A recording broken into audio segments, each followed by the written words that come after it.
Bonjour à tous. Aujourd'hui, j'ai décidé de traduire un article que j'ai reçu cette semaine de Sheila Patel.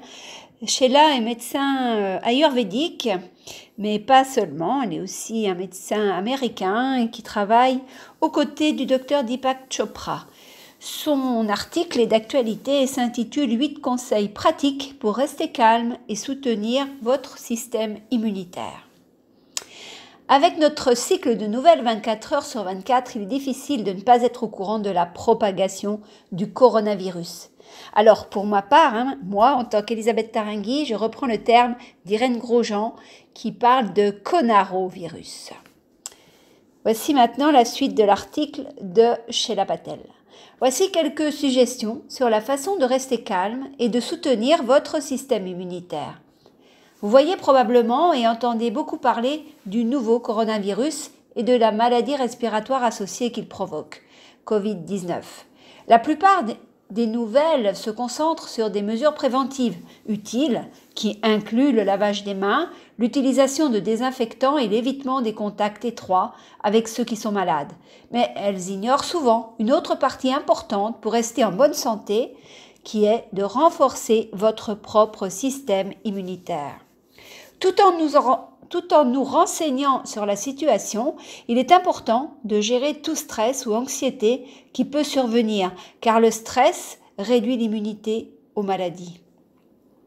La bonne nouvelle est qu'il y a beaucoup de choses que nous pouvons faire pour réduire le stress et stimuler le système immunitaire.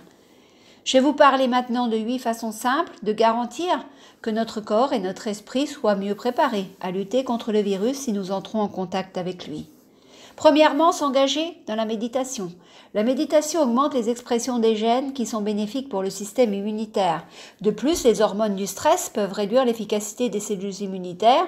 Donc, en inversant la réponse au stress avec la méditation, nous soutenons notre fonction immunitaire. Deuxièmement, respirer. Faire une respiration lente et abdominale peut calmer l'esprit, ce qui renforce le système immunitaire. Lorsque nous ralentissons la respiration, nous calmons la réponse au stress qui peut affaiblir le système immunitaire. Essayez de compter jusqu'à 4 ou 5 à chaque inspiration et à chaque expiration pour ralentir votre respiration. Vous remarquerez immédiatement les effets. Troisièmement, dormez bien.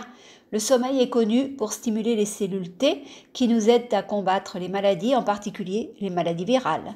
Ayez au moins 7 à 8 heures de sommeil naturel et reposant. Quatrièmement, consommer les phytonutriments que nous avons besoin pour une fonction immunitaire saine.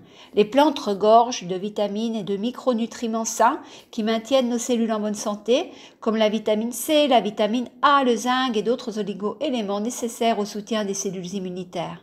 Cinquièmement, faites de l'exercice régulièrement.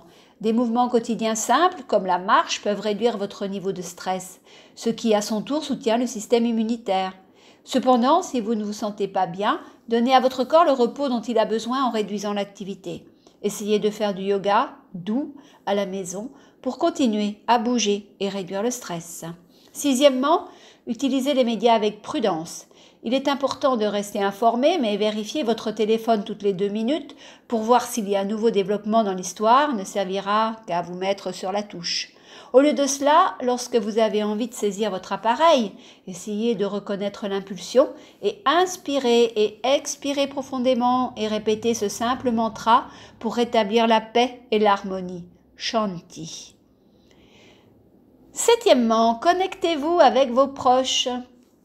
Alors que les écoles ferment, qu'il est interdit d'aller dans les EHPAD, ça c'est moi qui rajoute cette histoire d'EHPAD, et que les gens cessent de se serrer la main, il est important de maintenir des liens avec ceux en qui nous avons confiance et que nous aimons.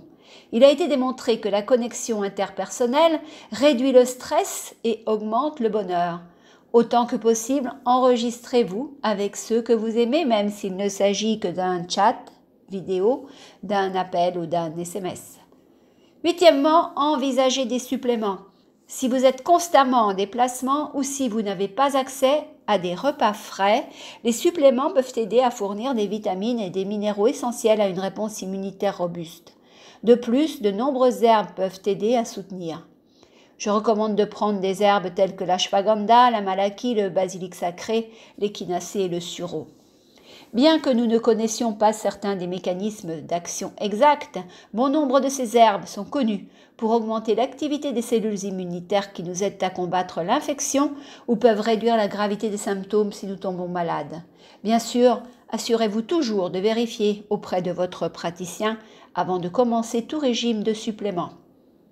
Enfin, ça c'est un bonus, on va dire, restez positif.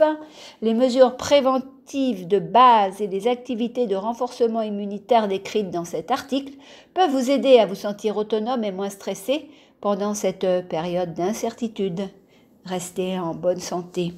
Comme d'habitude, je vous dis, prenez soin de vous. Au revoir.